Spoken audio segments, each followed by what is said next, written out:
it releases into the world a fairly easy technique for finding out who you are at heart, or having at least a kind of neat little snow globe view of your own soul. Hi, I'm Brilliant, your host for this show. I know that I'm incredibly blessed. As the son of self-made billionaires, I've seen the high price some people pay for success, and I've learned that money really can't buy happiness. But I've also had the good fortune to learn directly from many of the world's leading teachers. If you're ready to be, do, have, and give more, this podcast is for you. Hello, my friends. If you are interested to understand yourself more fully, who you really are, why you do, what you want, where you're headed in life, I think you'll be interested in the conversation I have with today's guest. His name is Neal Allen. He describes himself as pink, fluffy love. He's written a book called Shapes of Truth, Discover God Inside You, which, as I ask him in this interview, is a really interesting book to write for someone who declared himself an atheist at the age of 14. In this conversation and in the book, he lays out some pretty interesting ideas about how we can really get in touch with what's truly inside us and what's not. Neal worked for many years as a journalist, then he entered the corporate world where he worked as an executive, and ultimately he left that to explore a life of coaching and service. A lot of his work has involved looking at the identities we live, how we can dissolve those, how we can create new and more empowering ones.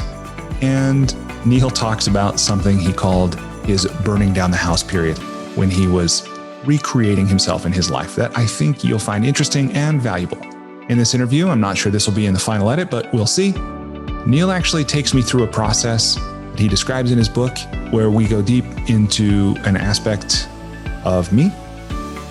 Neal also invites me to go through the Enlightening Lightning Round with him. So not only will you hear his answers in this interview, but mine as well. I had so much fun getting to know Neal, learning about life from him, hearing his life story. I hope you do too. I think you will. And you can learn about Neal at shapesoftruth.com. So please enjoy this conversation with my new friend, Neal Allen. Neal, welcome to the School for Good Living. Hi. Will you tell me, please, what is life about?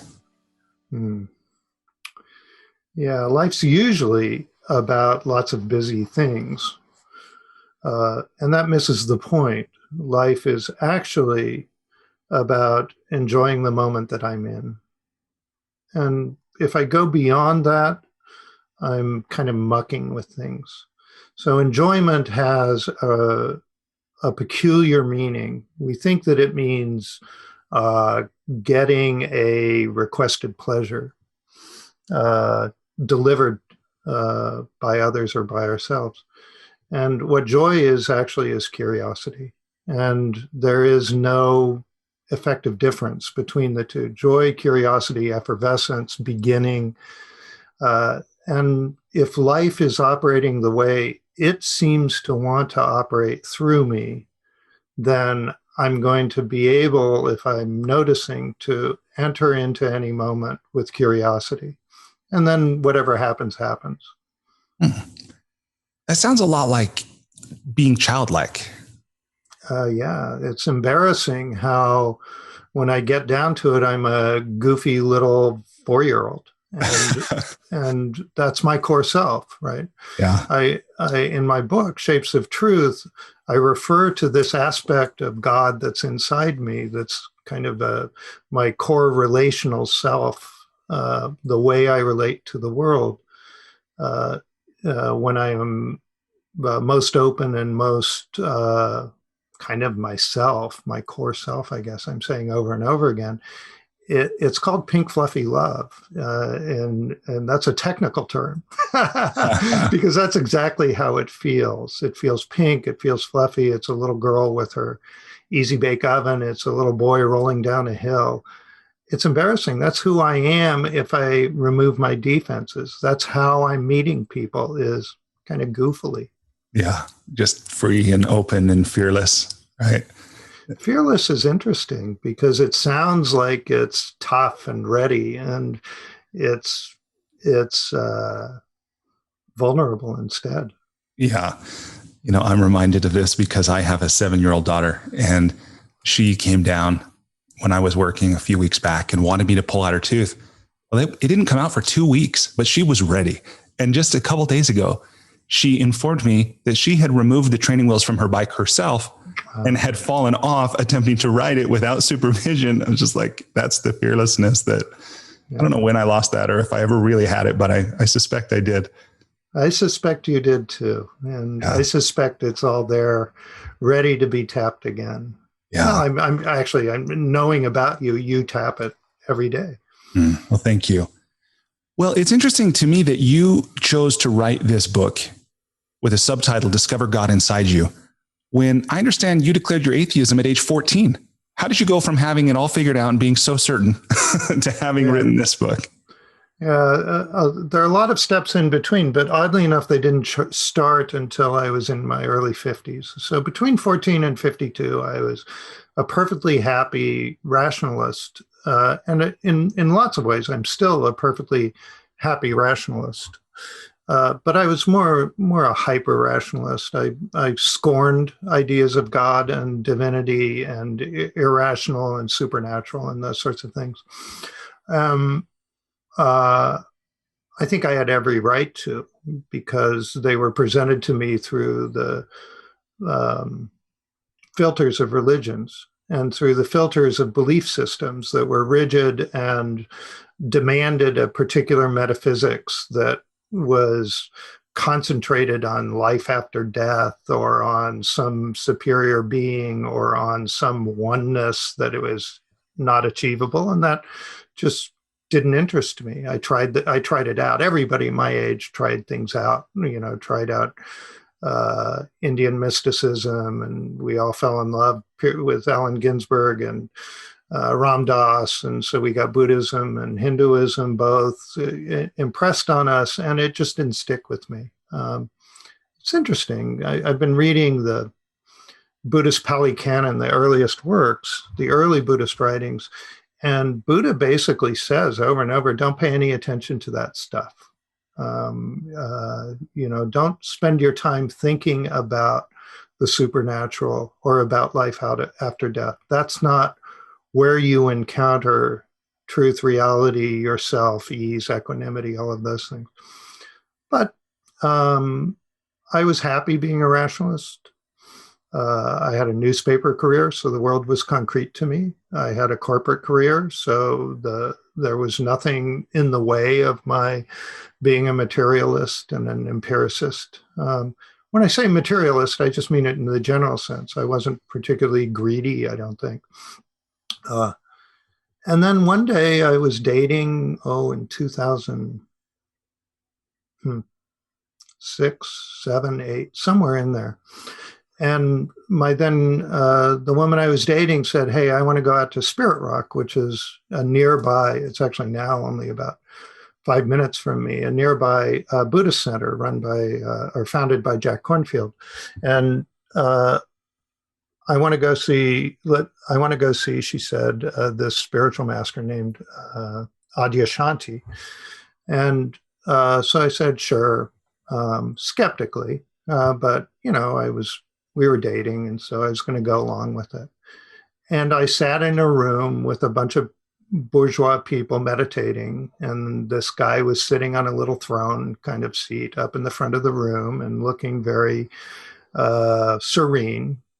And he asked us to close our eyes. And I think the last time I had sat in a room with my eyes closed with a bunch of other people was when Allen Ginsberg visited my campus when I was in college, right? Wow. and so this was odd to sit among a bunch of strangers and close my eyes and not do anything, right? It was a meditation sitting. And I don't know, anybody who has never done that before, it's very uncomfortable and it's very weird, and it goes against everything that you think is normal in the world. And the next thing that I knew, a miracle kind of happened. I felt Adyashanti pulling my soul out of me that felt like, actually, I think it came out of my mouth as dragon breath into it. My eyes are closed. I'm imagining this into himself and then returning it to me. it wasn't actually my soul, and he didn't actually do that, but the miracle happened. And it was only a miracle insofar as it told me that there was a realm of the imagination or reality, because it felt quite real, that I had never encountered before. And that probably had to do with what all of these mystics were talking about that I had refused to entertain before. And it just demanded my attention. The interesting thing was that I knew there was a symbolism to it being dragon breath and being cloudy and smoky and all of that. I didn't care what the symbolism was. And I noticed that. I noticed that my natural inkling is to suss things out and to analyze things. And I do that, and to kind of figure out, what does this mean? And I realized the only meaning that was important was the fact that this odd miracle had happened to me. Mm. And then I was off and running. It was like, oh, there's this other kind of land to explore. It was probably 5 years into exploring it rigorously, going into several different kinds of traditions and just finding out about identity and self and other and God and all of these things. I would guess it was 5 years before I kind of shrugged and said, okay, I'm okay with the idea of God, as long as it means like consciousness with a big C. Sometimes the guy with the beard up in heaven, sometimes hope, sometimes this, sometimes that, as long as I didn't have to be pinned down. But it could assist my personal self, my core self, in exploring multiple metaphysical ways through life, then I was okay with there being a God. Wow. What an amazing experience. And thank you for sharing that. I'm present to the fact that when you relate it, although I understand the words, I have no idea what the experience was actually like. And I lament that some, but I'm always grateful when I hear something that was so transformational for someone. Yeah. That's amazing. So I read in some of my research about you, about someone who was influential in your life around, I think it was probably around this time. And you mentioned that you were journalists and you went into the corporate world, and you connected with somebody named Bob, who I understand helped you to identify and maybe dissolve or eradicate identities so that you'd created. Again, this is something I'm personally fascinated by. I read Alan Watts' autobiography in my own way, and about how he played this as a kind of game as a teenager. Yeah. But so many of us aren't aware of the possibility of that, or we think our personality is who we are and so forth. Will you talk a little bit about Bob and about the work you did together? Yeah, it was a beautiful time. It's so funny. It was so transformational that it's weird for me to go back and try to remember what it was like. It's very hard. I am actually, in a funny way, wired differently, and wired in such a way that memory is a little tough for me, but I'll try. And I think it may be interesting to people. I met Bob at the tail end of marriage. The only marriage, I had a short marriage and then a long marriage. And my second marriage, we had 4 kids we raised, and it had fallen apart. And we had gone to Bob on on a friend of my then wife's recommendation for couples therapy. And it didn't work. And we didn't stay together, if that's what couples therapy is intended to do, to keep people together. It certainly didn't work. But there was something about Bob that, isn't that a movie? Something. Anyway, there was something about Bob that was, there was a glint in his eye and a kind of piercing but twinkly look into my eyes that I had picked up that was a little different than I had ever run into in a therapist. And so he actually seemed interested, and I noticed that I didn't feel like I was a case for him. And so when it was over, I asked him, I'd like to explore optimizing myself. I've never gone to a therapist when I wasn't in crisis. I feel actually like I'm out of crisis right now. I don't feel bad about how things ended, and I'm looking ahead to a new stage of my life, and I realize I might not be equipped for it. And I said, uh, would you be interested in taking me on for individual therapy if it's toward optimizing myself?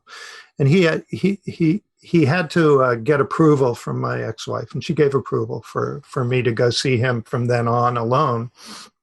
And it turned out I couldn't have picked a better guy. For one thing, he years later, I discovered, and he told me stories about walking across the Berkeley campus with Carl Rogers, talking when he was a student. And 1 year Rogers was teaching at Berkeley. And Carl Rogers is the father of positivist psychology, of optimizing, not looking at yourself as needing help, but to fix things, but to open yourself up. And then he had also, after that, he had trained with Fritz Perls, who's the father of Gestalt, and he trained with him at Esalen. And then he did other things that took him farther and farther into spiritual work. So we started out in ordinary therapy, what I felt was going bad in my life, what was wrong in my life. And I don't really remember that part very well, but I think it was, knowing Bob, it was very typical. And he probably had me do some, pounding pillows to get anger out, and probably had me do some Gestalt with my mother sitting in an imaginary chair across from me, and taking her role, and those sorts of things. What I do remember is that suddenly one day we were doing something very, very different. And what we were doing was, I was having a conversation with my inner critic, my superego, what Freud calls the superego, what people call their inner critic or their bully or that voice in their head, right? And I tried to get Bob years later to tell me whether this was a normal method of his, and he wouldn't tell me. So I never found out whether it just kind of emerged out of him and me, or whether it was a technique that he brought to me. And I can't remember, what it was like at first. But the technique was, I pulled my superego out of my head, and he showed up as a gremlin sitting on my left shoulder. And I just duked it out with him every week. And I had conversations with him about what he was trying to tell me to do. And it turns out your superego is your socializing influence. I mean, this is a whole long conversation. This is actually what my coaching spends most of its time in. But the short version of it is, when we're 5 or 6 years old, we have to learn the rules to maturity. And this superego shows up and says, I've got this for you, and gives you a snarky, nasty little voice to scold you when you're getting outside the boundaries of the cultural norms. And so it's there to protect you when you're alone and don't have a parent around you, which only starts to show up frequently when you're 6 or 7 years old. But then it also kind of pushes you into a very conservative view of things all the time. It operates like a vampire. If you don't pay attention to the fact that it's there, you think that it's you, and you think that it's you because it's hidden from you. It talks in a whisper. It's actually not subconscious. Freud said it was subconscious, and it's part of the 3-part ego, and that's mostly true. But it's not actually inside me. It actually sits slightly outside of me, behind my ear, and whispers to me. So it's more subvocal than subconscious. If I bring it up, in my case, it showed up as a gremlin sitting on my left shoulder.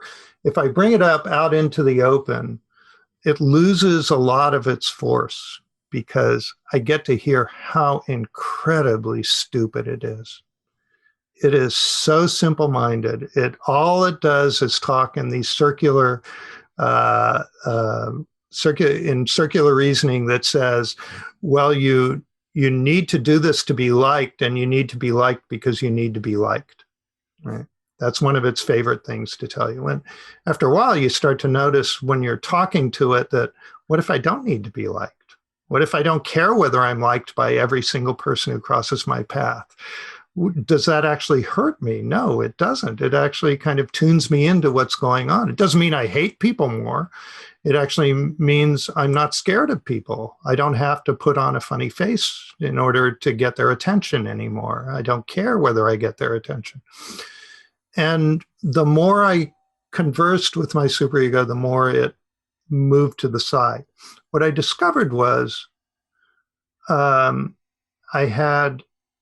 it had a different message for every one of my central identities. So I had an identity of wanting to be a good dad, right? I had an identity of wanting to be a good employee. I had an identity of a person who listened to live music. I had an identity of a person who attracted pretty women. I had right? I had all these identities. And in every case, they were presenting a false front, because they were basically saying it wasn't enough for me to happen to be a father and engage with my kids naturally as a father. I had to be a good father. And if I wasn't a good father, I was going to get scolded and I was going to screw up. And if I wasn't a good worker, I was going to get scolded by my boss and I was going to screw up. And pretty soon I'd be out on the street and my family would be homeless and we would be descending into hell, right? And, the superego tells these incredibly catastrophic stories that never happened to anybody that you know. And the nightly news selects out the occasional times that it actually happens and presents it to you and kind of supports your superego view of catastrophic things about to happen to you.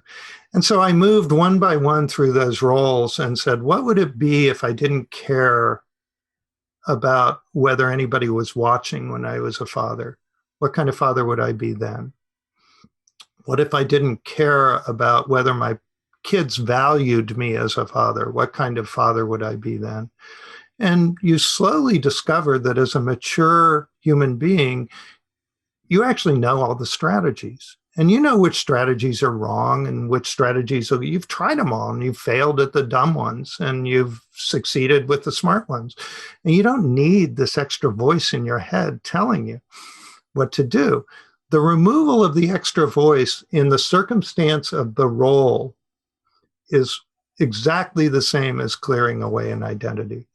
And so I would go in and talk to my gremlin about a role and ask why he was running the show in that role, instead of letting me spontaneously run the show without his ridiculously narrow rule set. And what happens is, when I get away from my superego or inner critic's very narrow rule set, my possibilities expand. And usually there's something more fun and less fear-mongering than the path that my superego has taken me into. Wow. Thank you for sharing. Is this the kind of thing you think that we can do on our own, that people can do on their own, or does it require having a guide who can help point things out or just support us in some way?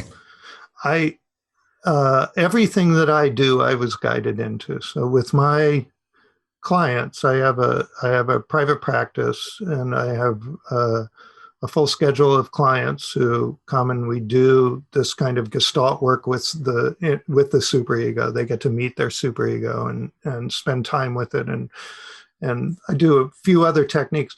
All of the techniques that I do are mechanical, and they are all learned. And all of them require another person. The way I'm answering is, I don't know. The only way I learned was through dialogue with somebody with some wisdom. If there is another way, it's not what I know about. And I wouldn't know about it. Right. It could be very specific to me, because I went to college in a Platonist school. And so the idea of dialogue kind of amplifying truth is natural to me, and I enjoy it.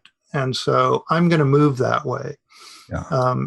it's interesting, and I talk about a different technique in my book, and various in producing the book, editors I've presented to always ask me, is there a way you can do this alone? And I shrug and I go, if there is, I don't know it, and I can't talk about it. I wish I could say yes, because then the editor would be pleased, right? Right. Yeah. So I suspect this is what you're referring to when you talk about the stop believing my story period of your life. Yeah. Which exactly. I love that term. And I'm doing my best. I always do my best to listen how listeners will hear our conversation. Right. Yeah. And I suspect there are some, obviously there are many who never tuned in. They're not interested. There are some who tuned in and they stopped listening. There are others who tuned in and they're on the edge of their seat and they're thinking, right, what you're saying about stories limiting us and the possibilities open when we identify it and we release it and so forth.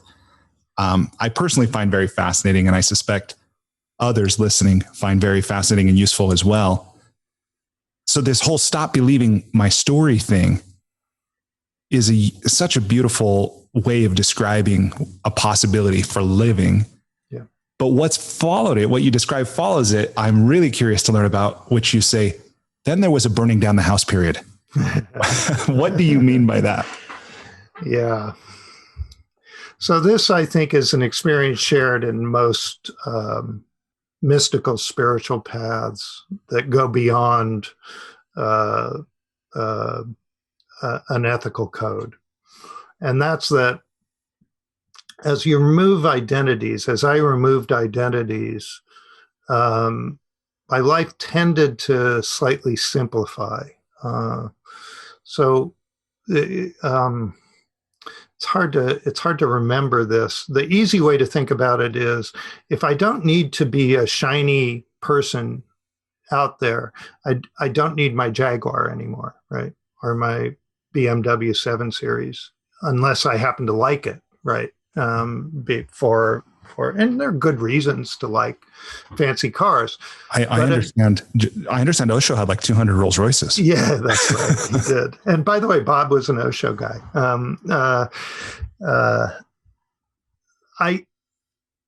But I also might have the experience that when I notice that I don't care what my neighbors think about me anymore, I don't have the identity of being a rich guy. I might get bored and sell my rich guy things, right? And the easy part of identity work is getting rid of the identities I don't like, right? So it's easy, and the first ones to get rid of are the ones that I'm like. I don't like my identity of being a know-it-all, and so I'm going to work on getting rid of being a know-it-all. I know that I'm a know-it-all, and I'm going to get rid of it. That's fun, right? And to be able to walk into a room and listen to people and not spout, that's fun, right? If you're a know-it-all, right? But then I have to get rid of all of the identities that I like. And that's painful at first, right? So I'm trying to remember some of them. The identity of being well-read, right, was very important to me for a very, very, very long time. And then I realized that maybe given a choice between reading a book and taking a walk in the forest, I might want to take a longer walk next time. I might want to take a couple-hour walk. I might want to take a 3-hour walk. I might want to set aside time every day to take a long walk. And well, I can't read as much anymore, and that's okay. If I've gotten rid of the identity of needing to be well-read or needing to be, then I can, then all of a sudden I look at my bookshelves and I go, why do I still have all of these books, right? What do I need them for? I'm never going to open them. They just identify myself as a reader, or identify myself as knowing a bunch of stuff. Next thing I know, as soon as I'm thinking that, I'm acting on it. And that's weird, right? I just found myself, I was living in a kind of cabin kind of house out in the woods a little ways away from here. And all of a sudden one day I noticed I was boxing up my books and taking them to Goodwill. And I was driving to Goodwill and I was wondering, how did I get here? What am I doing? And then I went, oh yeah, I don't need these books. And I realized that, and they're gone. And then I noticed myself just kind of getting rid of stuff. So one thing that you notice when you kind of fall into a mystical path and you kind of start to question, or I did when I started, I shouldn't put it you, it's not universal, but what I did when I started to question things was that I noticed that there was actually an odd value to simplicity, and that the odd value to simplicity is that it has a lot more freedom to roam. So most people think that they live in a world of loss and grief, and that if you get rid of something, you're going to grieve the loss. And we're trained to do that. And the odd thing is, the more I got rid of identities, the more I noticed that, yeah, I could look at that as I've lost all those books, but I could also look at it that it simplified things. It's very standard for people. I used to, I don't do it right now, but I used to do hospice volunteering, and it's very standard. The number one subject of gossip and conversation in a retirement home or nursing home is the loss of faculties. Usually the loss of mobility and the loss of sight are the two big ones that everybody talks about all the time and everybody's worried about. And never once do you hear a person saying, yeah, and because I'm losing my sight, you know what? Thank God I don't have to drive a car anymore. I don't have to maintain a car. I don't have to think about driving anymore. It's kind of simplified my life. Or, and the odd thing is, we don't notice that every time we lose something, there's a little bit of an opening there that I get to pick what goes in there. I actually have freedom in there. I'm not sure I'm answering your question. Yeah, and I think what you're doing is describing really beautifully what you mean by this burning down the house period, right? Because many people, my experience as a coach and just living as attentively as I as I can bring myself to do, is that many people live, like you're saying, as though they are the ego, they are the voice, the gremlin. Yeah. They don't have that distance. But even if we manage to, and we start to identify and deconstruct or create new identities, there's this process we've got to go through, I think, to get there, which is what you're saying now about, and when I asked you about burning down the house. Yeah. I think it's in traditional Buddhism and traditional, all the different forms of traditional collected into the word Hinduism, there is an expectation for some period of time, either at the end of life or earlier in life, to become a mendicant, to strip your life down to clothes, food, and shelter, and the food you actually beg for, right? And the idea of being a mendicant is to see that you actually only have three needs, and everything else you think might be a need, but is actually just a desire, something you want, but you don't need it. And that's our conflation of need and want is what gets us in trouble. There's nothing, by the way, ever wrong with wanting things. We're pleasure seeking, we're curious. Wanting and being curious is the same thing, right? Joy in being curious is the same thing. Curious and wanting is the same thing.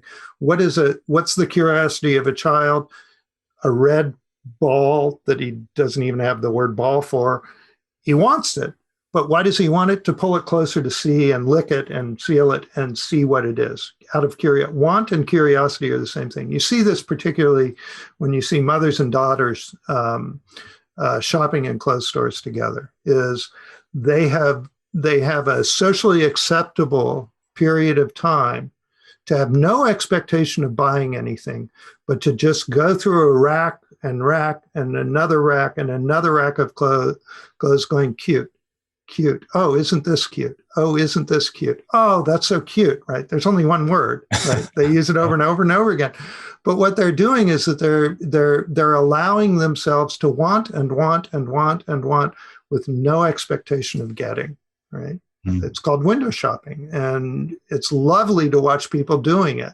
They may buy something, right? They can still interrupt this with buying something, but most of it is we are taught not to want things rather than being taught not to expect to get things. Mm. You only get in trouble when you expect to get something, because Yeah. then you've turned it into a need instead of just a casual preference to want, to be curious about it, to see it come your way. And then most things that you want, you discard fairly quickly. You lose the new car smell of everything. Right? Yeah. And then you want a new one. That's right. That's my experience. And you say 3 needs. Is that what you're saying? The food, clothing, shelter is the 3 needs? Yeah, that's it. People say you need love. Well, tell that to a happy hermit, right? People say you need friends. Tell that to a misanthrope, right? They don't need them. Yeah. They live to old age, and that's the goal, right? Yeah. Biologically, for sure. Survival and reproduction. That's it. So awesome. Okay. So let me ask you now a bit about what you've included in your book, Shapes of Truth. I've read it, thought it was pretty fascinating.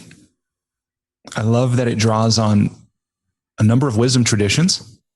I'm really curious, of all the things you could have written in your life experience, why did you choose this? How did you settle on this book? And maybe it's also a useful entry point to ask, who did you write it for? Yeah. And what did you want it to do for them? Yeah. So this went through, it's to me, an interesting question, interesting answer. It went through several very distinct phases, this book. I had studied under a particular spiritual master in Berkeley who has a modern day mystery school, like a Platonist mystery school or a Sufi mystery school. Anyway, it isn't attached to any particular tradition. It's eclectic. A guy named Hamid Ali, and he writes well-accepted spiritual books under the name A.H. Almas. That's his pen name. This school is called Diamond Heart or Diamond Approach or the Ridwan School. And it's a school, but it meets in the version that I went to met in about 60 of us met 8 days in retreats, 8 days of meditation and Dharma retreats and self-inquiry twice a year. And so I did this for a number of years. And sometimes he spoke and sometimes other people spoke who he had taught to speak about these methods and discoveries of his. And one thing that he had discovered was that there are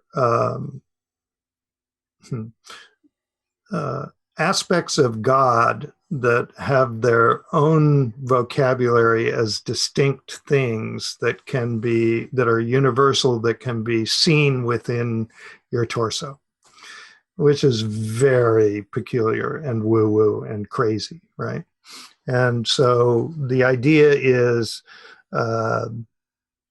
if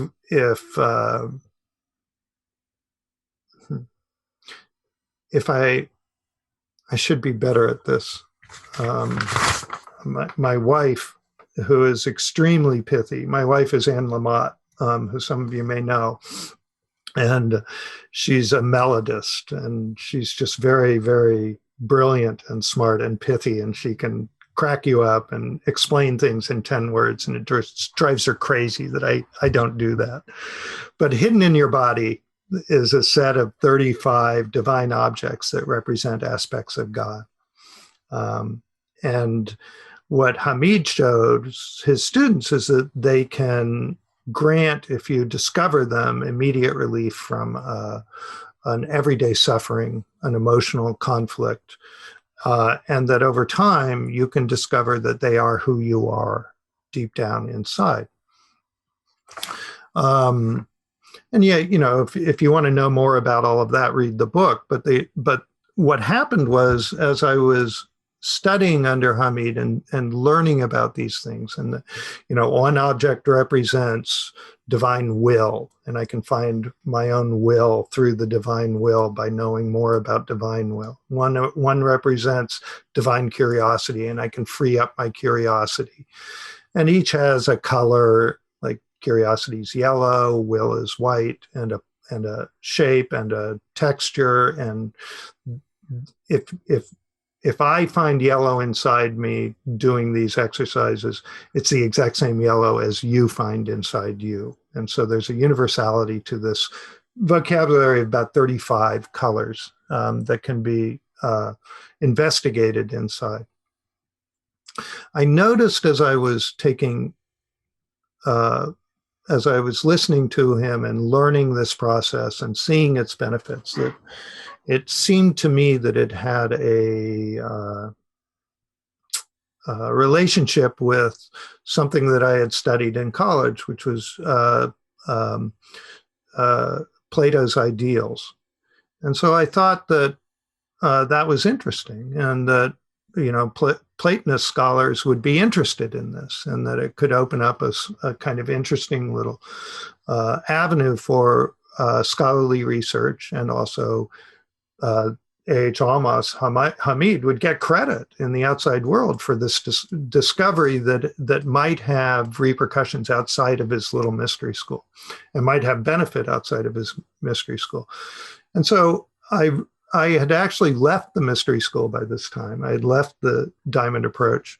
It had done what I thought it needed to do for me, and I was ready to go on and do other things. But this nagged me that nobody was giving credit to Hamid for this discovery. And so I emailed him and I said, you should write a book. You've written, 15 books. Write a book about I think the world needs to know about the connection to Platonism and the oddity that there's this corner of Platonism that seems to probably was known to Plato and Socrates, but has been hidden for 2,500 years. And he wrote back and he said, yeah, that's a good book, an interesting book, but I'm writing other books. I don't have time for it. If you want to write it, I'll help you. Wow. And so I owed it to him. So I wrote it as partly a debt in a funny way, but partly because I thought the world needed to see it. And so the first version I did was erudite and scholarly and traced Western philosophy into spiritualism and had all sorts of interesting corners in it. And I did a lot of research and all of that. And the first publisher who bought it said, well, that's all nice. I bought the book and I thought I would publish it as is, but I'm not going to, because you know what? Nobody's going to buy that book. Never mind your hundreds and hundreds and hundreds of hours. And it was a little frustrating at first. And so I bought the book back because I rewrote it kind of, but I wasn't really hearing him, I don't think. And I still thought it was Hamid's book at that point.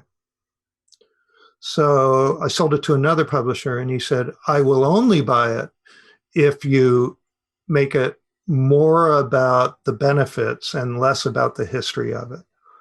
And so I gulped and thought to myself, yeah, that's really what that first publisher was saying too. And so I rewrote it for the second publisher.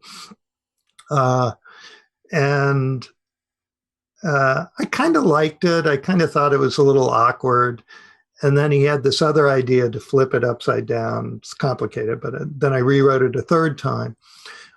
Only after I'd rewritten it a third time did I notice it was now my book. Mm. And so I wrote Hamid and I showed it to him and he said, that's fine. It's your book. I don't mind. And so I felt like I was clean that way with him. And then the COVID got in the way. The book was getting delayed. I bought it back a second time, and then I ended up putting it out myself. Before I put it out myself, I did a final draft of it. And only then did I know that it was there, really no longer at all for scholars of Platonism or linguistics, and there's a little bit of Chomsky left in it, tiny bit of it left in it. It's no longer for those people. It's really for everyday spiritual seekers, probably people who have already experimented for a while themselves.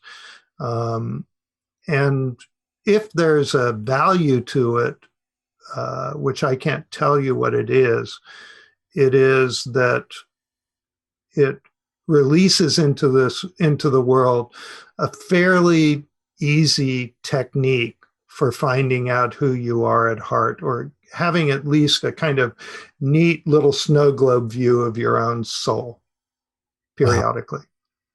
Well, that's pretty pithy right there, the snow globe view of your own soul. Yeah, Annie loves the snow globe. When I came up with that, she said, use that. Yeah. So with these forms, I'm really curious, are they things that people learn and then they imagine or invoke? Are they things they go into some kind of a meditative state and then introspect and discover? I mean, how does really the latter? Yeah, it's the latter. I mean, I can do it for you really quickly. We can do it. It'll take a few minutes. Okay, so close your eyes, take a couple of breaths. And I just want you to go into your head, neck, and torso and look around for any localized little sensation. It might be a feeling of tension or a warm spot or a cold spot, or as long as it's not gastrointestinal, right? And I don't want to hear about your chronic pain in your lower back, right? But something that's just kind of sticking out that's very local. And tell me when you've found it.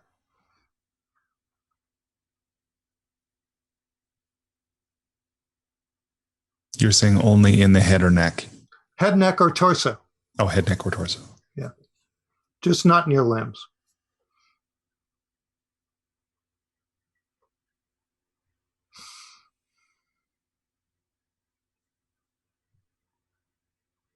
I'm putting you on the spot. I know. It's kind of funny.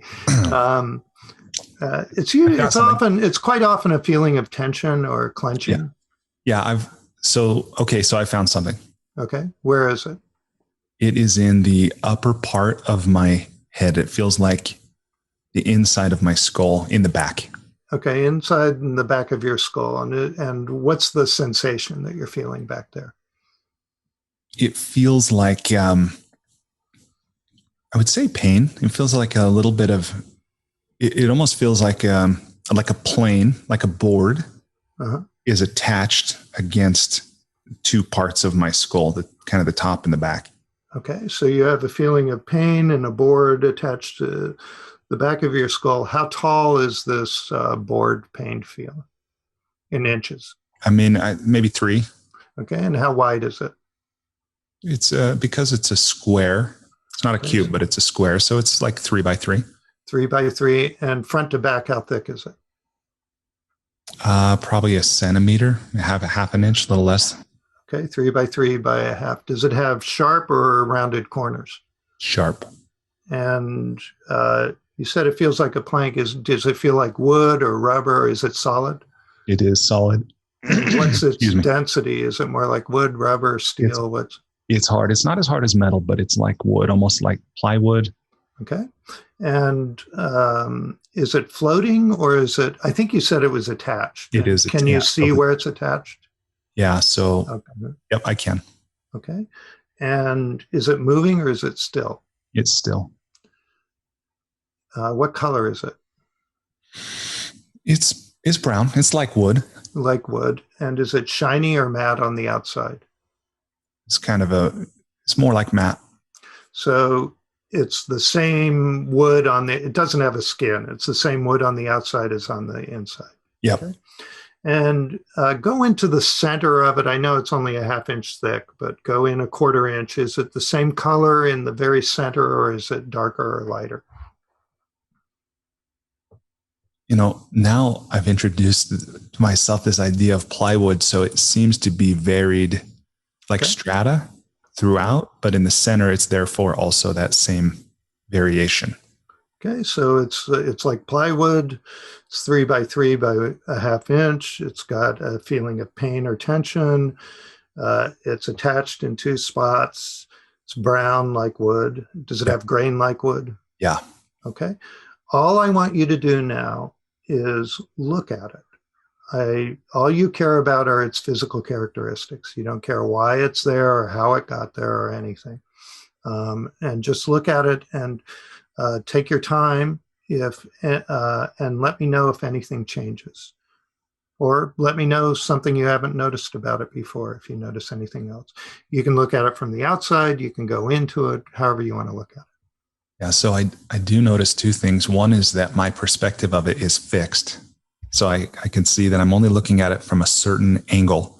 Mm-hmm. I don't seem able to view it from another angle. And I noticed that there seems to be like a bolt that has appeared in the center of it, like a metal. Now there's a metal component to it. And describe the bolt to me. So it's chrome. It's like almost like a bolt on the leg of a pinball machine, kind of thing. Just in the center that now seems to be protruding backwards from it. Protruding back toward the back of your head. Yep. Okay. So now you have a plank and a bolt. Which do you want to concentrate on? The bolt. Okay, look at the bolt. What else can you tell me? Is it shiny? Is it black? Is it silver? Is it chrome? You said. It's chrome. Okay. And I can see that it's clearly man-made. It's threaded. It seems to have maybe multiple components where there's like a shaft that's threaded, but then it also has another part to it where it attaches to the wood. So it's threaded, it's in parts that prove it's quite man-made and assembled. Is it chrome through and through? Yep. Although I can see the shaft it's not chromed, it's just steel. Uh-huh. And what's happening with the plank now?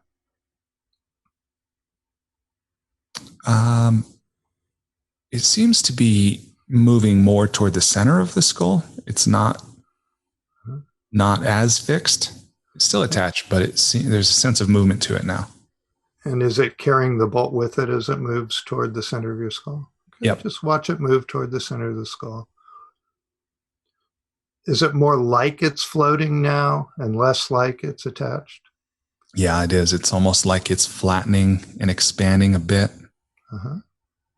Almost like even though it's becoming bigger, it's becoming less, it has less mass. So it's losing its density. It's becoming more porous. But it still looks like wood. And is it the same color? Yep. Mm-hmm. And how wide would you say it is now? I think it's probably more than doubled. It's like at least 6 by 6. And how about how thick? It's a little thinner now. Mm-hmm. Maybe now it's only 1/4 of an inch. Mm-hmm.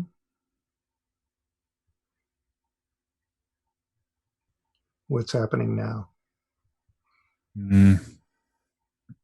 It continues to thin, almost like it's disappearing. I don't have the sense that it will totally go away, but it seems to be losing substance. Okay, so keep your attention on it. You're watching it lose substance. Yeah, basically, it seems to have dissolved, but the bolt is still very present. So it's dissolved, and now you've got the bolt left, right? Before you turn to the bolt, just look around and see whether there are any fragments of the plank left. Yeah, I don't see any. I don't sense any. Did it leave an impression of itself, or is it completely gone? Okay. No, it's just gone. Okay, now turn to the bolt. So now you've got a chrome bolt. And so chrome is like a silver mirror, right? And then the threaded part is less shiny. Yeah, but it too seems to have changed to where it now has like extensions, almost like a propeller, to where I can sense that it's also connected where the wood was to the skull. And then it has like an elbow and it extends maybe 6 inches. And now it has 2 arms, almost like a little propeller. Okay. Is it moving at all as it changes shape? Yeah. As I talk about it, it seems to become like a jet turbine. And it Uh-huh. even has like a little red cap, and now it does have it is moving. Okay. Is it moving fast or slow or medium or what? It's moving very quickly. Okay. And what happens as it moves?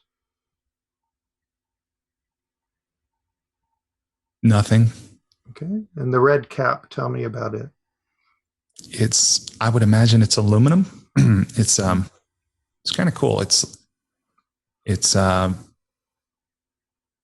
clear to me whoever made it could have just made it aluminum to match the rest of the, but it's a little adornment. It's a little colorful.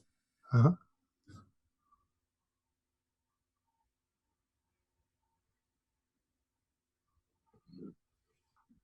What's happening now? Now it just seems like it does it does seem like a turbine. Like it doesn't seem to be as connected as it was. Uh-huh. It's just kind of there seems to be like a machine in the middle of my just floating, kind of floating in the middle of my head, Mm-hmm. like an engine. And so it's got a red cap and it's got a screw, and the screw's more like a turbine. Yeah. So now it's got like a housing, Uh-huh.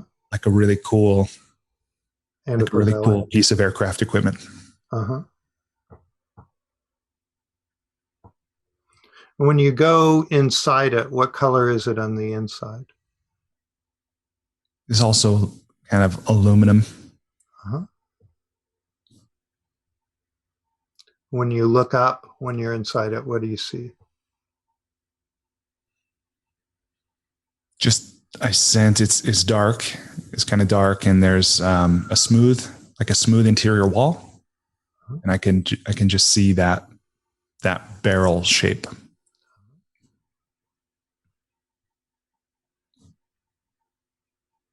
And it's hollow. It's hollow. When you look down, what do you see? Same, just that it's a circle. It's like being on the inside of a barrel. Mm-hmm. Now come back outside of it and tell me about it. Is it going at the same speed? Yeah, now it doesn't have a sense of motion. Now I'm aware that it's just a hollow. It's like a tube, and Yeah. it does have. It looks like an engine, but it doesn't have a sense of motion anymore. It's just it looks identical, but now I know it's hollow. How long is this tube? 3 feet. Okay. And does it have, is it open at the top and bottom? Just at the back. Just at the back. Yeah. So I'm sorry, what direction is the tube going? Is it horizontal or vertical? It's angled. It's horizontal, but it's Uh-huh. angled up a few degrees. Okay. If you had to guess, what would the wall of the tube be made of? Aluminum. Aluminum. Mm-hmm. And it's hollow, it's capped on one end. Mm-hmm. Is the cap still red? It's hard to say. It's different from the rest of the material, but it's darker. It's just darker. I don't think it's red. Mm-hmm. Now it's the whole thing is just kind of a gray, and the cap is now just like a darker shade of gray. Yeah. So just look at this gray tube that that's like a turbine with the darker gray cap. And let me know if anything changes. Just that it seems to have settled. It's almost my sense is that now, where before the plank was on the roof of my skull, this is like it's sunk to the bottom. It's just resting. Okay. Of your skull, of your head, or of where? I would Where say exactly? like of the bottom part of my head. Uh-huh. So where your jaw starts, or Yeah. uh-huh. Still about 3 feet long. Yeah. What's happening now? Now I'm just having the sense that the impossibility of something 3 feet long being inside my head and it being somewhere outside of me after all, and that it's in a marsh, like where my field of view is, and where this thing is there's like lots of grass, there's water. Yeah. And this, what color is the grass? It's green. And can Really you green. dive into the water? I could. It's almost like a swamp or a marsh. Uh-huh. It's not icky, but I It's can not sense like I appealing. don't. Yeah, it's not Yeah. appealing. Okay. And where's the tube in relation to the marsh? It's just right in the middle. It's almost like it fell. Uh-huh. Is this now outside you or inside you? Now it feels like. I mean, it feels like it's outside me. Okay. And just keep looking at the tube in the marsh.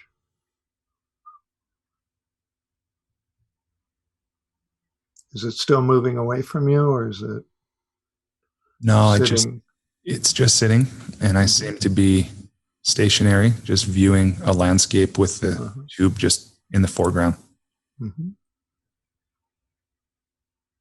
So pay particular attention to the tube and scan it. Go down its full length and see around it and take it all in and tell me what you notice.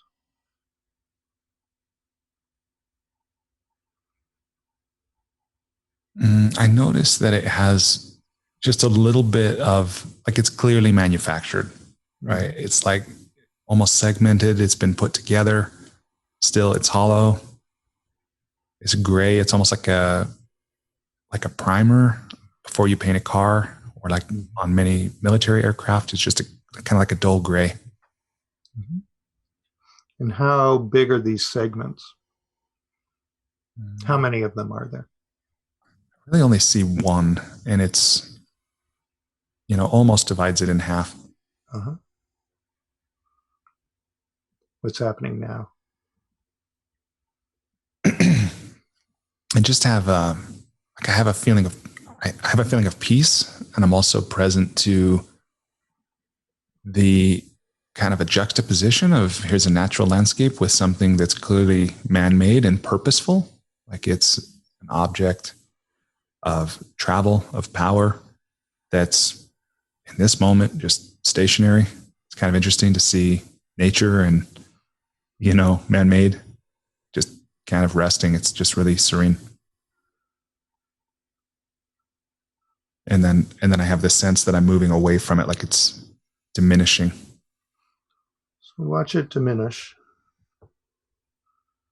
So it's getting smaller, or you're moving away.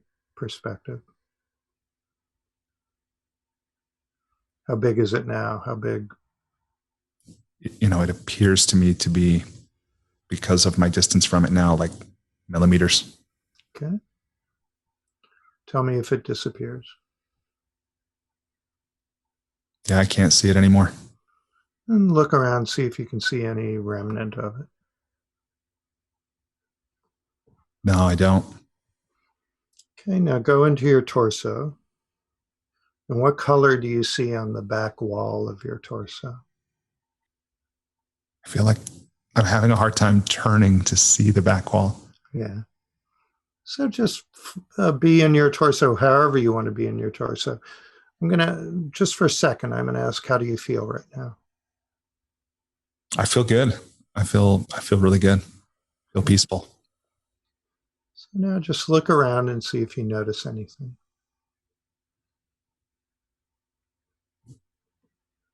Yeah. So what I notice is that as I imagine being in my torso, that it seems to be some kind of shaft. It's hollow, almost like a mine shaft, but it's more industrial. Like there's metal, steel all the way down, and then like ladders, metal ladders, and so forth. And I have the sense of great depth, but I still I'm having a hard time. Like I said, like turning to view. I feel kind of fixed toward the front. Okay. So what happens if you go down those ladders? Can you make it all the way to the bottom of the mine shaft?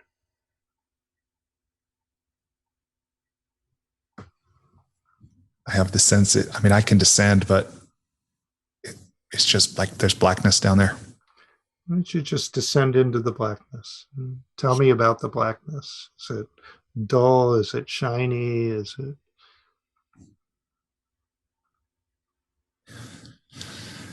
Yeah, it's like a mist. Hmm? It's I don't notice it changing temperature, but I have the sense that I've reached I have the sense that I've reached the end of where I'm comfortable going. Okay. So you don't want to go any further down, right? Yeah. I mean, I know there's more down there, but I don't know what it is. Yeah. It's almost like a smoke, like it's pretty dark. It's like charcoal, almost like charcoal colored dust or smoke. Yeah. So I'm going to bring you out of it. So just open your eyes and come out of it. So that's what I do. The first object that arises is your belief in an emotional self and issue. And typically the first object's gray or brown and dull in that sense, a dull color. It can be shiny, but it's a dull color. When it turns into a tube, you're pretty sure that you're looking at the deficient emptiness that sits underneath a personality, right? Your identities are a big structure that depressingly have nothing underneath them. No meaning, no purpose, nothing underneath them. And you get to spend time with it, right? It's not unlike certain forms of what we call depression, right? Meaninglessness, alienation, feeling, right? It's a belief that if you lack identities, if you lack a personality, there's nothing there. It's deficient. And then when it eventually clears away, either a stronger view of the same thing arises, which is what arose for you. The mine shaft was much more directly that deficient emptiness, and you dive down to see what's in the bottom, and it gets more and more uncomfortable, right? If we had stayed with it, it's just kind of boring radio or TV for other people, so I brought you out of it. But if we had stayed with it, eventually the mine shaft would disappear too. Wow. And then you'd get introduced to the possibility of a different kind of emptiness, a spacious emptiness, a full emptiness, a vibrant, dynamic emptiness that is hidden by this deficient emptiness. It sits on top of it, or it gets in the way of the true emptiness, which is a lovely experience.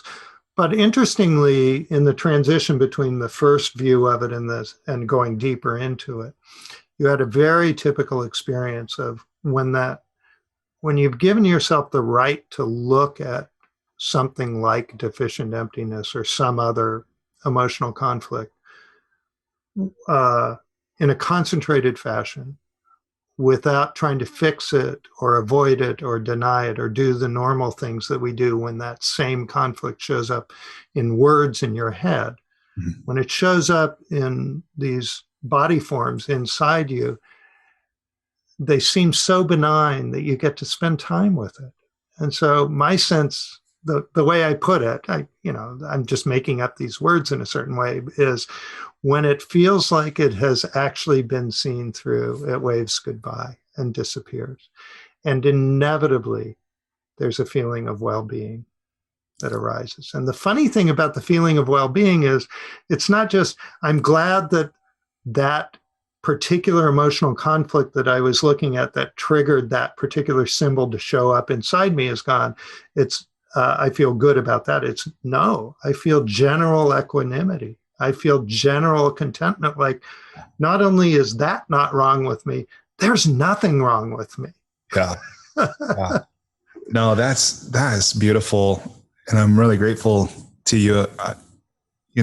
It's interesting, super interesting. And that whole mineshaft experience, as you were saying, like, that was amazing because for the first 90%, I'm sitting there going, I'm making this up. Am I really seeing this? Am I, am I doing it right? And then that experience of descending, like, I think you could see I'm crying, like something real was like, whoa, there's an experience here that, was really powerful. But I do feel peaceful now. And yet I wonder what happened if I went deeper. You just told me, but. Well, it doesn't really matter because, like you said, the tears of gratitude are showing your compassion for how difficult your life is in the mine shaft, right? That's nice. It's a nice experience. I have this funny theory I play with. I kind of almost don't dare to say it aloud because it's so counter to what seems obvious, but I tend to think that, at least often, if not almost always, the tears part of grief are gratitude. They are the resolution of grief into, even that brought me here. And even if it was difficult, I'm here. Not I'm here as a survivor, but I'm here as if, a lot of Buddhist, Confucian, and Hindu teachers talk about how when you go down a spiritual path, the suffering becomes your teacher in a different way. It isn't just, well, I survived that and the kind of, I overcome difficulty. It isn't like that at all. It's that, bottoming out ain't bad. It takes me into, when I bottom out and I lose my beliefs, this is where Jesus said on first line, first thing he states when he comes out into public, first line is, blessed are the poor in spirit, for theirs is the kingdom of heaven, right? He's saying, I've been walking around on this earth and the people call losers actually have it together. Oh my goodness. Well, Neal, that was amazing. Thank you for that. You're welcome. I love doing it. It's fun. It's trippy as hell. And the oddest thing is I do it with very rationalist people like my family and people who have no interest in spirituality or religion or any of that. And they have the same weird sense that, that just happened to me. That was real, which was exactly what happened to me with Adyashanti, right? Yeah. Oh, that happened to me. I can't explain it, but it was real. Yeah. So there's a realm of imagination that has reality baked into it in some different way than I'm used to.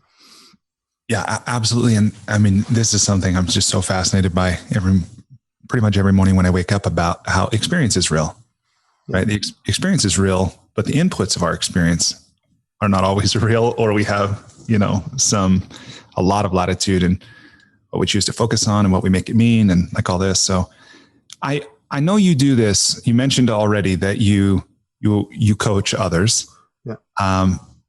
Let me just ask this here, even though I do have a few more questions for you. If you're good to keep going, I have an enlightening lightning round. Oh, sure. And maybe one or two. Anytime. Plus, that was, I don't know what kind of TV or radio that is, of watching somebody go through this experience. So my guess is you're going to have to collapse that a lot, but I don't know. I might. And that's where I realize is as interesting or valuable as people might find it, probably doesn't even come close to the value people would find from experiencing it themselves. Yeah, that's the problem. That's so where, this is phenomenological. It's not metaphysical in the sense of being an explanation of the truth of things. It has to be experienced personally.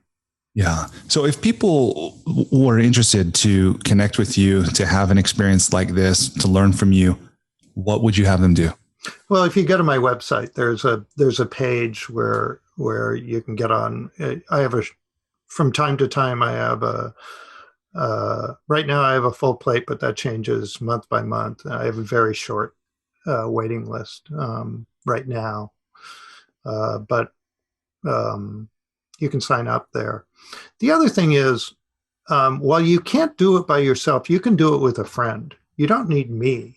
Yeah, and the book describes it's it's a little clumsy to ask a friend, come over, sit in a chair across from me, and ask me these questions. Mhm. But it's that simple. It actually works that way. I don't have some magical transmission power.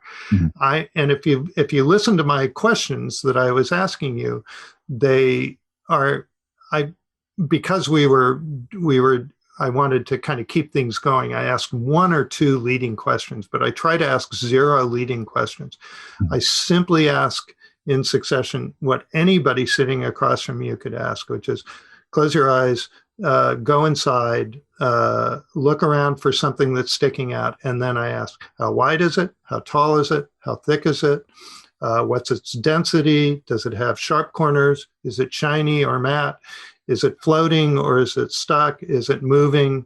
And does it look like a material you're used to seeing? And then finally, what color is it? And I ask the exact same questions every time. Mhm. And they're dumb questions. But what they do is they allow me to, instead of think analytically about my conflict, to see a little structure that represents that conflict and somehow includes all the pieces that the analytic study would be looking at, but includes them in a way that they're not scary or to be avoided. And I can just stick around and watch them for a while.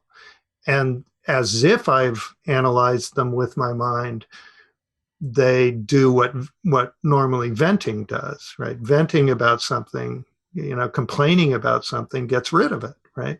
Well, so when you're venting and complaining, you're just reliving it and seeing it again and again and again. Well, this does that in a very concentrated way.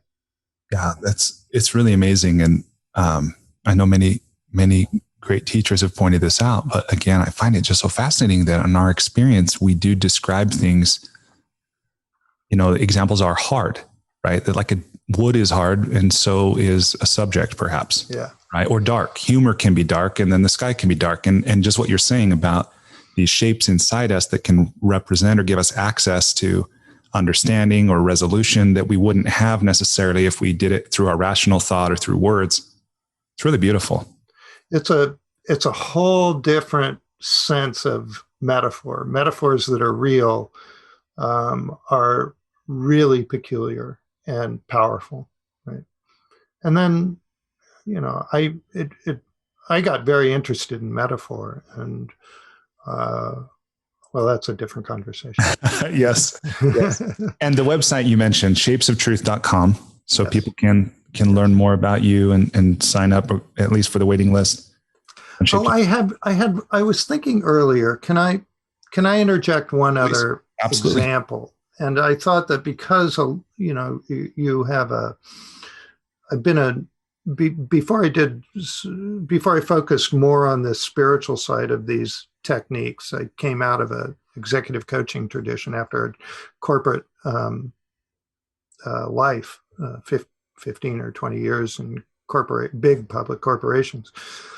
And one thing that you asked about during the transition from not believing my story to burning down the house, part of not believing my story was training myself to get rid of my story. And I found that doing that in a corporate setting was a really easy way to train myself, that it was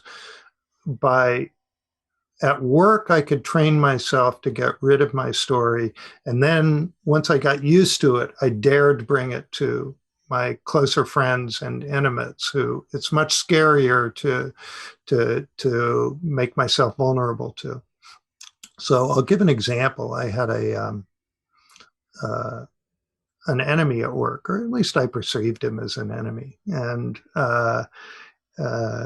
he kind of got in the way of my projects, and it was a matrixed organization, and he was always promising and failing. And he seemed to be proved later to be after my job, and he was supposed to be a peer, and I got used to just thinking he was going to undermine me or sabotage me. Right. And I realized this is could be paranoid, but I'd been long enough in those reaches, and that's, at the top 3 or 4 levels of a big public corporation, people are like that, right? A bunch of alpha dogs who are out for their own interests and want the top job, and they tend to be overly aggressive. And so I put this guy in that camp, but I needed him. We were a matrix, and so I needed his support for my projects. And I was supporting his projects, but he needed to support my projects, and he wasn't.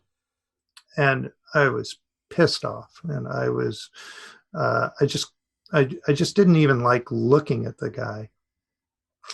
And one day I discovered the I don't know approach, which was the next time that I went in to ask him for something. As I walked into his office, I said to myself, I don't know him. I don't know anything about him. And I walked in with a completely cold slate. I could barely remember what I was asking him for, right? That was how little I knew about him. Wow. And I walked in and I sat down and we exchanged pleasantries, and I kept saying to myself, I don't know him. I don't know him. Just, mentally to myself. And when the topic came up and I made my ask, instead of feeling bristled and narrow and watching for his, typical reaction, which would be two-faced, right? And watching for the two faces, I didn't think two-faced. And I looked, and sure enough, I saw this little insecurity being exposed over here on his part that I felt really compassionate for, and that offered an opening for a conversation that had, maybe you're worried about this happening if we do this. How can I help you with this? I'd forgotten all the details, but I walked back out, and it didn't mean that he was going to agree to do what I wanted immediately or any of that sort of thing. It doesn't have perfect salutary effects. But over time, I learned, wow, the more that I go into a room saying, I don't know, particularly if it's somebody who I have tension with, a conflict with, the less likely I am to go down my narrow paranoid path. Wow. The I don't know approach. Yeah. I love it. I thought I should offer something to the people who might still be sticking around looking for regular executive coaching here. Yeah. Well, I know I could live more from a place of I don't know, and I certainly wish others would. Yeah. But that's great. Thank you for sharing that. Okay. Well, with your permission, I want to go ahead and transition us to the Enlightening Lightning Round. It's a series of questions on a variety of topics. Pretty brief, but you're welcome to answer as long as you want. Do you answer them too? I have never answered all of these questions. Okay. Any that you haven't answered, make sure to stop and answer it yourself too. Oh man. And I'm realizing too, the days we answer the day you ask me, I likely give you a different answer, at least for some of them. Yeah. Okay. Well, let's try. Should. It's a good thing. Okay. Question number 1. We will co-create the Enlightening Lightning Round. Question number 1, please complete the following sentence with something other than a box of chocolates. Life is like a...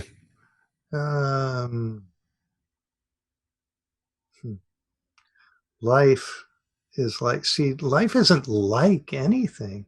Life is, okay. Life is like, there are these images of the Buddha where his head's cut off, right? Sometimes it's cut off here and sometimes here. I love the ones where it's cut off here because life is like this dynamic sky. Awesome. How do you answer that one? My response to this, life is like, in this moment, my response is a Category 5 hurricane. Oh. Because there is peace, but there's also incredible turbulence. It's just a matter of where you put yourself, I think. Okay, awesome. Question number 2. Here I'm borrowing, excuse me, mute button so far from me. Okay, question number 2. Here I'm borrowing Peter Thiel's famous question. What important truth do very few people agree with you on? That trauma the trauma theory of childhood is a cultural, temporary cultural fad. Mm. Okay. What about you? Mine is that change exists. Yeah. Okay. Question number 3. If you were required every day for the rest of your life to wear a t-shirt with a slogan on it or a phrase or a saying or a quote or a quip, what would the shirt say? So I have gotten rid of all of my slogan t-shirts, but I found myself, I bought one. I only have one now. Okay. And it says, if you don't know Yorma, you don't know Jack. You have to be a Jefferson Airplane hot tuna fan to get it. And you actually have it. So I have it. I've actually worn it in the last week. That's awesome. How about you? If I were to wear it with a slogan on it, I think what I would, the first word that comes to mind is just yes. Yes. Okay. Question number 4. What book other than your own have you gifted or recommended most often? Yeah, there's a book by A.H. Almaas called The Void. It's very thin. It's the easiest of his books to get through, I think.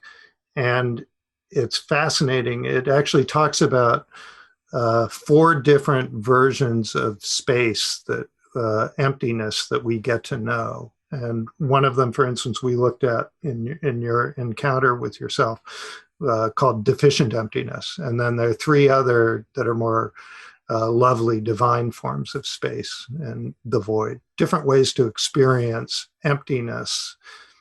Buddhism talks a lot about emptiness, and it gets confusing which emptiness is being talked about.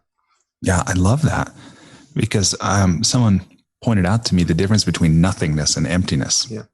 And I hadn't realized there are other types beyond that. So maybe this is reading for me. What's your favorite book to recommend? Oh man, I hate recommending books because I think they're so context specific, and what worked for me might not work for you and so forth. Nevertheless, the book I find myself like recommending most often or sharing with people that had a powerful impact on my life was Autobiography of a Yogi. Oh God, yeah. Do you know George Harrison kept stacks of it? He handed it basically to anybody who who came through his house, who he hadn't handed it to. He handed it to. Oh my goodness! He's such a sweet, lovely man. Yeah, he's the one that became a gardener, I think, right? Like because somebody told me a story. Oh, I meant the yogi was such a sweet, lovely man. Oh yes, but yeah. George became sort of a gardener, but he was always a musician primarily. Yeah, that book I discovered when Steve Jobs died, and I was at a difficult time in my life, and I read the Rolling Stones, the article in Rolling Stone about when he arranged for everyone to get a copy at his funeral. It was the only book downloaded on his iPad when he died, and it was the book that he read it every year of his life, and it was what inspired him to go to India. And I thought, I'd never even heard of the book at that time, so I bought it and read it, and then became a student of the Self-Realization Fellowship, doing their course through the mail. And it totally changed my life. So, okay. That was question number 4. Question number 5. This one's about travel. So like back in the good old days and the days that are returning, we're traveling again. What do you do when you travel to make your travel less painful or more enjoyable? So I'm slightly unusual. I love airports and I don't mind airplanes. And the thing that I noticed years ago about airports is that about half the people are slightly ebullient. They're families going somewhere, right? Some of them are families coming home after a drag, and some are business people who are very grim. But there's a slightly subtle level of excitement that can be seen in airports. The other thing I like about airports is there are these huge, cavernous, boring buildings that architects have just done such nice things to make me feel comfortable in. I feel like when I see that they're doing things to kind of reduce the scale and make me feel more human as I'm walking through, I'm like, thank you, architect. You were thinking about me. That's so cool that you were able to pull that off. Right. That's And awesome. then every once in a while, I'm in an airport where they didn't have the money or the time or inclination to do that. And I'm reminded people really worked hard in those other airports to get me to feel comfortable and human. I'll bet you're great to travel with. I don't know. I don't tell my kids would say the opposite. No, that was a different time of travel. We had 4 kids, and it was moving an army to get the 6 of us going. So I was a taskmaster, but I actually enjoy the rudimentary parts of travel more than most people seem to. That's wonderful. There's so many things I do when I travel. I used to travel for the last few years before the pandemic. I was gone about 130 nights a year. Yeah. It was a lot. Yeah, I've done that. Yeah. And over that time, so many things. But when I travel with my kids, and I do this even when they're not there, but when they are, I play a game with them where we'll look for loose change as we go through TSA. Oh, also, we count the smart carts if we can get. So who has collected the most coins by the time we get on the plane? Interesting. Not the most amount of money, but the most coins. Yeah. So that one we do. And then the other thing, it actually prolongs the amount of time it takes me to pack, but it reduces my anxiety as I do use a checklist. And I just keep it in an app on Trello. And it's so convenient because I just drag the cards once I've got it packed, and I virtually never forget anything, and I don't take things I don't need. And then when I leave to go home, I can make sure I've got everything. So you never leave the only thing that I leave changers still. I'll leave chargers. I mean, you don't leave chargers in hotel rooms. No, because when I went to Kilimanjaro a few years ago, and just hiking that mountain changed my life. I don't know exactly why, but I figure it was the labor saving. You get to like 15,000 feet and every step is difficult. And I just determined everything is going to go in its own place. My headlamp is going in that pocket, and my gloves are going over here, and my boots are right by the door. And then I've carried that when I travel. So even chargers, it's like right by the bed, right in this pocket of my bag. I don't. So sounds so zen too. So thought about. Maybe a little closer to OCD. I don't know. But, okay. So question number 6, what's one thing you've started or stopped doing in order to live or age well? Gardening. I fell into it about 3 years ago. Annie and I bought a rundown house with a really big yard and overgrown. It hadn't been tended for 5 years, and she wanted a rose garden, and so I said, I'll figure that out. And I'd never gardened before. And so after I kind of put together a little rose garden for her, I started looking around and thought to myself, I can do this. I don't have to hire somebody to landscape or whatever. In fact, I lucked out because we tried to hire a landscaper, but she just kind of dawdled. And finally, I just kind of in frustration said, I'll draw it out and figure it out myself. And now I counted one day, I think I had inherited 70 viable plants, trees, flowers, and I now tend 450 of them, not counting all the bulbs. The bulbs, and then I'm not counting, like right now I'm looking out my window and I'm seeing all of the California poppies that just jump up and I don't tend, and that are just show up every year. Wow. And it offers me a whole different view of life, particularly the roses. I love roses. They're so smart. They know exactly when to conserve strength, when to open, when to close, when to grow, when to do this, when to do that. You can't do it wrong with a rose plant. They're so smart. And you see, it's like dogs. You start to see the relative intelligence of different plants. And I don't believe plants are sentient beings, don't get me wrong, but the kind of natural intelligence of adaptation, some are more adaptable than others.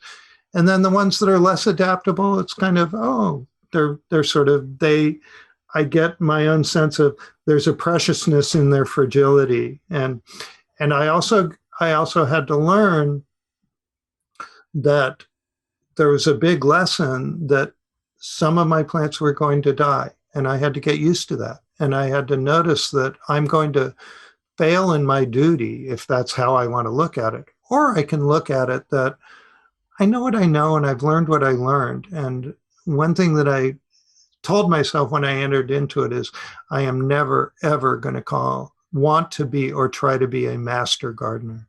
Mm-hmm. I've mastered too many things in my life and it's painful. And I'm happy to ride on the things that I've already mastered. And if I want to master gardening, I'm going to want to be a virtuoso. And that's going to really screw me up. And so I've felt very laid back as a gardener, but I have a whole lot of responsibility as a gardener too. Wow, that is beautiful. At some point, I'd love to have you visit our home. We're building. My wife is, she's got 7,000 rose bushes in the ground right now. Oh my God. 7,000? Crazy. Wow. Yeah. So she can't tend those herself. No, we've got. You must have a brilliant irrigation system. It's pretty remarkable. And she says she wants 40,000 and she has a plan for it. I'm so lit up by the fact that she's just having so much fun and she's got she just started a full. I get it. They are such remarkable beings, roses. They're really out of this world. Yeah, absolutely. That's really cool. Well, so my answer to this is, and by the way, I did want to say this. I love your view of just the wisdom that you have about, I'm not going to master this. I'm just going to do it. I love that.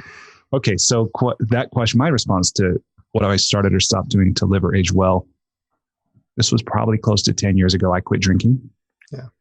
I just realized I think I'm less of a jerk. I'm way less impulsive. I think I sleep better, probably way less. So that's mine. Yeah. Okay. Yeah. No, I don't know whether did you do 12-step? No. To quit? You didn't have to do that. So one great really heartfelt learning that I've gotten out of meeting and marrying Annie Lamott is going to 12-step meetings. I don't think there is a more accurate and open and available spiritual community than the 12-step community. I can get all comparative in all different ways from one spiritual group type to another and all of that. And the one thing that pours out of 12-step meetings is the beauty of the dark night of the soul, the beauty of the fact that when you bottom out, until recently, I thought when you bottomed out, there was a little wormhole that took you to consciousness or something more divine that some people call God. But I think it's more like somebody, I heard it described as it's a false floor. And the floor, and then the false floor breaks when you bottom out. And then you discover that underneath it is this wonderful realm of a deeper, empty reality that is supportive. Wow. I do recommend sometimes to people. I'm not full of a lot of advice, oddly enough. I don't think, but maybe I am. But I do sometimes recommend to people who haven't ever gone to a 12-step meeting to go to one. And I think most 12-step meetings are amazingly open, vulnerable, raw, and divine all at once. Yeah. My brother, he passed away 3 days short of his 45th birthday, but he was an alcoholic. And that's been part of why I think it hasn't been hard for me to abstain. Yeah. I'm sorry that he had to live such a hard life. Yeah. Thank you. Question number 7. What's one thing you wish every American knew? Oh God. Civics. Yeah. I would say, for me, I would answer that how to speak another language. Huh. Okay, question number 8. What's the most important or useful thing you've ever learned about making relationships work? Oh yeah. It, it, as soon as I know that I'm in a conflict and I've gotten out of just removed myself or found myself one step removed from my reaction. I don't care. I'm going to react. I'm going to get triggered. I'm going to get into conflicts. I don't worry about that. What I worry about is what happens the second that I'm recognizing that I've been in a conflict. I have to take 100% blame and responsibility for the conflict. And it took me a long time. It's weird. It's strange. And I had to figure my way through it. But only if I take full responsibility for the conflict can I go to the person who I'm having the conflict with and say, hold on a second, I don't think I was listening. Tell me what you need. Because all conflicts are simply one person believing they need something. They don't. You only need food, shelter, and clothing. But anyway, believing they need something that conflicts with something that the other person believes that they need. And the only responses to that that are possible are yes, no, or maybe. And it's pretty simple. But when I'm in the heat of the conflict, I'm not noticing that. And for me to notice that, and to get it, it's 100% my responsibility to notice. It can't be Annie's responsibility 10% or 50%. It also gets me out of postmortems. Right? If you can avoid postmortems if one of the two people in the relationship, in the conflict, stops and simply says, oh, wait a minute, we're not listening to each other's needs. What's the need? And I'm insistent that I do not beat myself up for getting into the conflict. It doesn't matter. I'm going to be reactive and triggered for the rest of my life. I have my neurotic responses. I have my habitual responses. I don't care about that. I care about what happens next. Yeah. So I don't have to think about, nonviolent communication while I'm hating Annie temporarily, and angry, or telling her I'm right and she's wrong. I don't have to think about nonviolent communication. I don't have to think about, oh, I could do this better. That's for when I come out of the reactive period. Mm-hmm. I love that perspective. Thank you for sharing. I would say for me, the most important or useful thing I've learned about making relationships work is choosing to view my intimate relationship from the perspective that it's my greatest opportunity for spiritual growth. Yeah. Yeah. That's a cool thing to learn. I've heard that one. I think that's true. I think it's true. And sometimes I'm still selfish or ignorant, but it changes the way I relate with my wife for sure. Yeah. How similar are your kind of spiritual tendencies? Pretty similar. Uh-huh.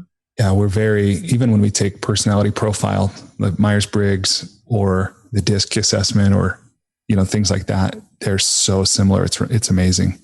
Do you do Enneagram? I've never done it. I've had a coach I worked with who told me what he thought my type was, but my wife and I haven't done that together. Oh, you should. It's so fun. I think of all of them, it's the most fun. Oh, right on. Yeah.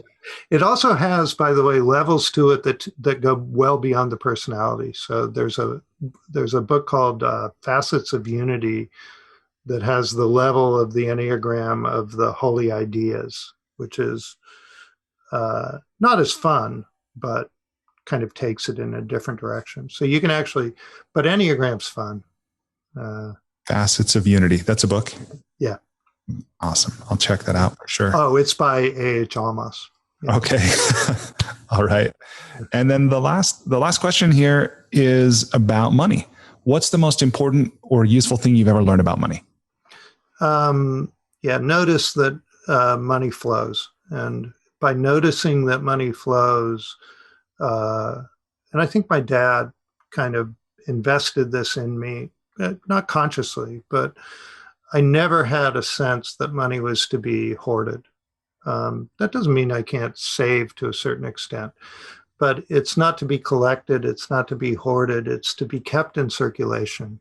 And the reason it's kept in circulation can be seen when I'm if I'm paying attention and I'm getting my car repaired, and I'm having the experience that almost everybody has of the engine of a car is enough of a black box that the fear is I'm getting ripped off, right? So you shop for a new, it's a headache to find a new trustworthy auto repair shop, right? Everybody's got that experience. But what I never notice is, because I'm tied up with this trust issue of being ripped off or not being ripped off, I never notice that the fact is that roughly the same amount of money leaves my pocket. And when it goes into the other person's, into the cash register, it's going into the pocket of the person at the cash register, the owner, the other guys who work there. And it's not getting hoarded. It's actually getting spent on taking the kids to Disneyland. Those are the words that I remember to pull myself out of that tunnel vision that, I might be, this is a ripoff, or I can't stand giving that much money away. Is, wait a minute, I'm giving money to somebody to go to college or go to Disneyland, right? Why wouldn't I? What do I care? What do I care whether they deserve it or not? They're going to just spend it on their kids anyway. What a beautiful perspective. That's great. For me, the most important or useful thing I've learned about money, and there's so much that my dad used to teach us about money. But my favorite is, he would say, well, he would talk about, as you get older, almost certainly your income will increase. Don't allow your expenses to rise to match your increasing income. So he would say that. So he said, then determine what is sufficient for your needs, what you'll do with the rest, including how much you'll give away. And underneath all of that was a view that money, these were his exact words, that money is nothing but numbers on paper and a tool for doing good. And he lived that way. He was super, not that he was even frugal. He was just humble. Yeah, that's good. That was good. Okay, so congratulations. You survived the Enlightening Lightning Round. Thank you for inviting me along. As an expression of gratitude, and speaking of money, I have gone online to kiva.org and I've made a $100 microloan to a woman entrepreneur in Samoa named Teresa. She's 55 years old. She's single. She's raising a child, and she's going to use this money to buy a fridge, a freezer. This is part of a loan, a larger loan that she'll use to buy things that she will sell and support herself and people in her community. So you're fronting the money. Got it. Yeah. And the thing is, the way this model works is I don't receive interest payment. That actually goes to the field partner who manages the loans in Samoa. Got it. I like to think this has a ripple effect. Nice. Yeah. So thank you for giving me a reason to do that. Thank you. Okay, so we've reached the end. I normally go into a pretty good exploration of writing and creativity.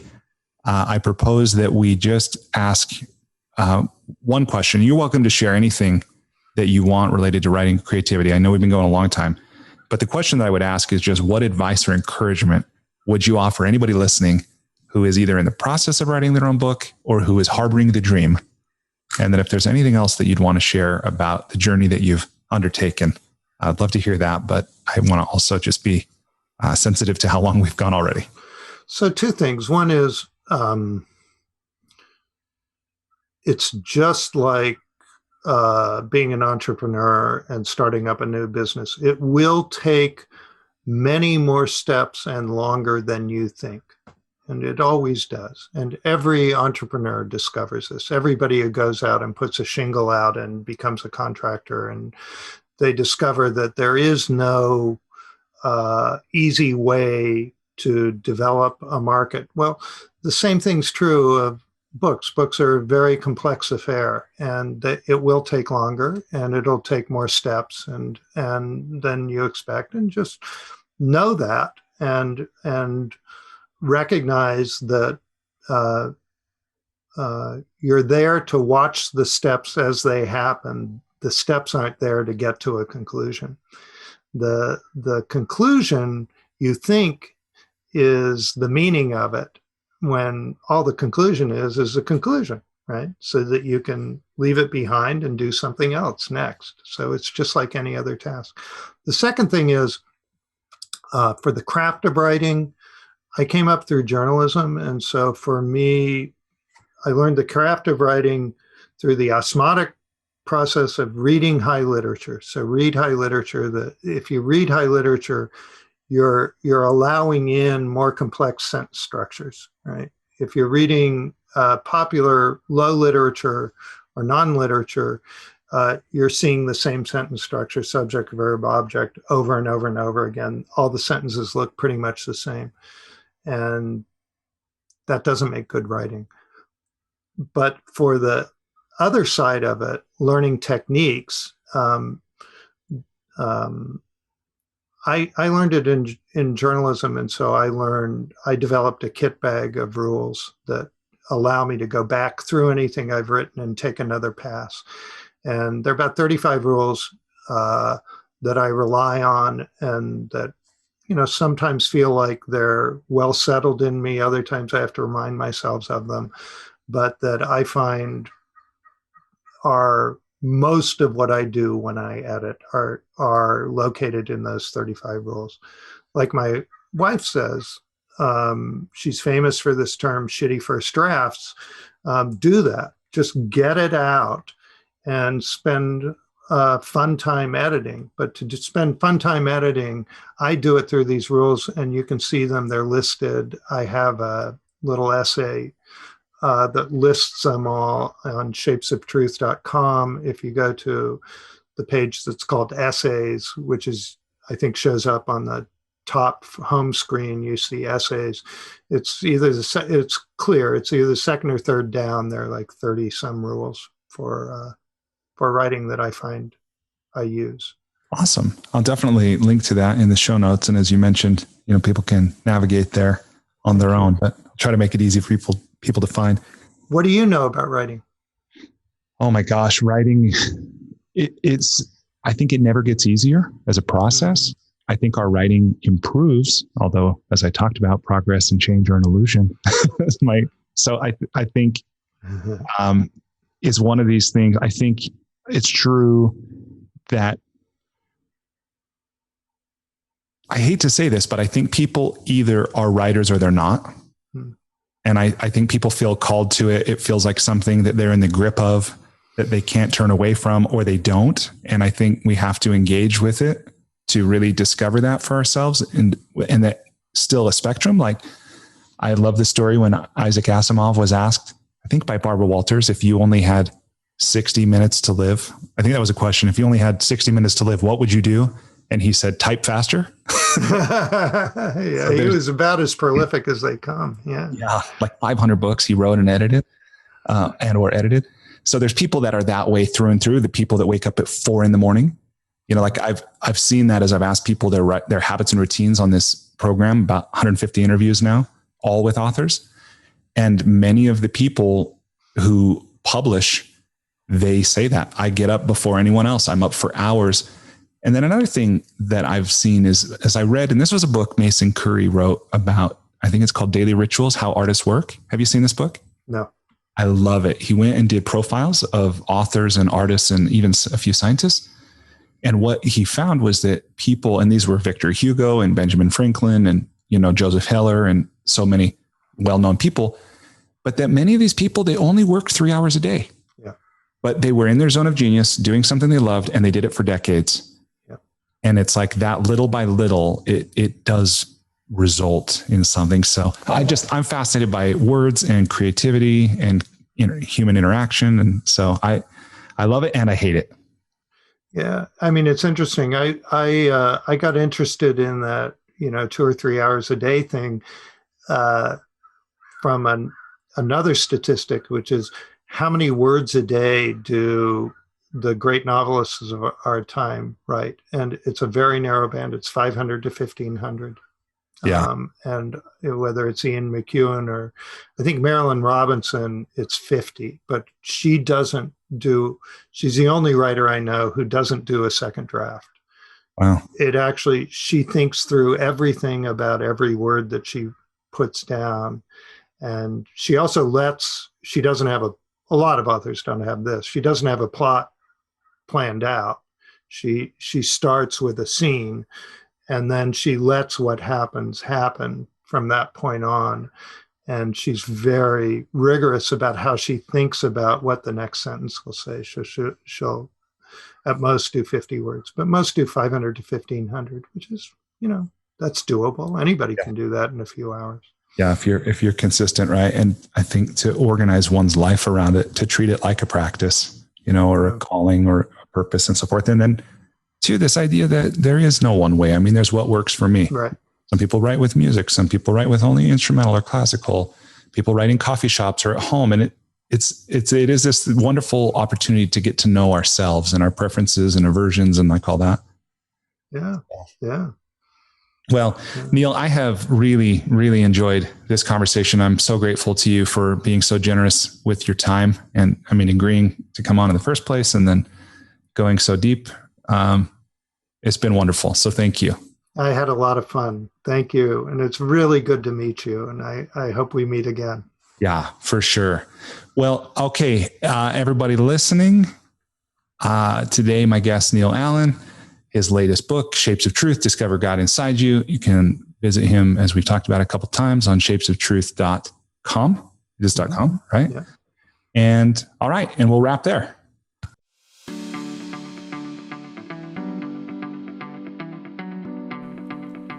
Hey, thanks so much for listening to this episode of the School for Good Living podcast. Before you take off, I just want to extend an invitation to you. Despite living in an age where we have more comforts and conveniences than ever before, life still isn't working for many people. Whether it's here in the developed world where we deal with depression, anxiety, loneliness, addiction, divorce, unfulfilling jobs or relationships that don't work, or in the developing world where so many people still don't have access to basic things like clean water or sanitation or healthcare or education, or they live in conflict zones, there are a lot of people on this planet that life isn't working very well for. If you're one of those people, or even if your life is working, but you have the sense that it could work better, consider signing up for the School for Good Living's transformational coaching program. It's something I've designed to help you navigate the transitions that we all go through. Whether you've just graduated, or you've gone through a divorce, or you've gotten married, headed into retirement, starting a business, been married for a long time, whatever. No matter where you are in life, this 9-month program will give you the opportunity to go deep in every area of your life, to explore life's big questions, to create answers for yourself in a community of other growth-minded individuals. And it can help you get clarity and be accountable to realize more of your unrealized potential. It can also help you find and maintain motivation. In short, it's designed to help you live with greater health, happiness, and meaning so that you can be, do, have, and give more. Visit goodliving.com to learn more or to sign up today.